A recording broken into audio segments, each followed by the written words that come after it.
সুনামগঞ্জের হাওর অঞ্চলে ধানের ব্যাপক ফলনে কৃষকের মুখে হাসির বদলে যেন মাথায় হাত।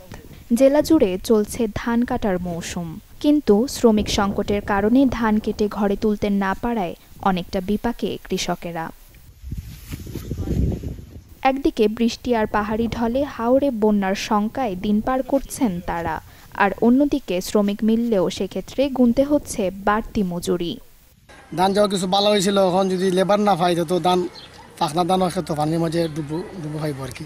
800-900 টাকা রুচায় মানে নিজেও কাটা লাগে, ওই দিন পরে আইব পানি, এমনিতে শ্রমিক পারাম না ধান কাটবার লাগে। আমরা বেতালে একটা সমস্যাত আছি।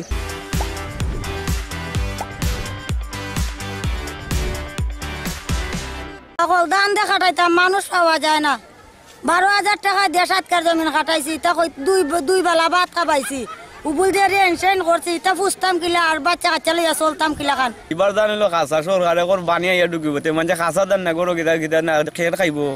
ধান না হইলে মানে ভাত খাইব কিলা, ধান যদি না ফাঁকে খাটবো গেলে একটা নাই তোমার এই শ্রমিক নাই, মানুষ নাই, কিচ্ছু। মানুষের আগে হয়তো গরুর হাল ট্রাক্টর বাক্টার, ওখানে ইটারও তেমন সুবিধা নাই।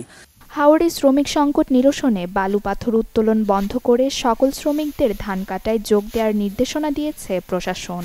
পাশাপাশি কৃষি সম্প্রসারণ কার্যালয় থেকে ধান কাটার জন্য বিভিন্ন উপজেলায় দেয়া হয়েছে ধান কাটার মেশিন।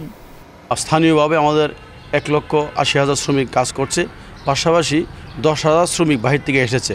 এবছর আমাদের জেলা প্রশাসনের পক্ষ থেকে যে বালু উত্তোলন ছিল, বালু মহলগুলো ছিল, বালু মহলের শ্রমিকদেরকে আমরা বালু উত্তোলন বন্ধ রেখে ধান কার্যে নিয়োজিত করার জন্য পরামর্শ দিয়েছি। ইতিমধ্যেই ধান কর্তনরা সুবিধা করছেন।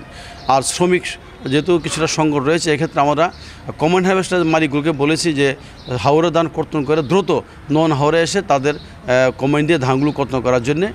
চলতি বছর সুনামগঞ্জের 137টি হাওরে 2,23,410 হেক্টর জমিতে বোরো ধান চাষাবাদ হয়েছে, যেখান থেকে চাল উৎপাদন হবে 9,24,413 মেট্রিক টন, যার বাজার মূল্য প্রায় 4,500 কোটি টাকা। Desk report, channel 24।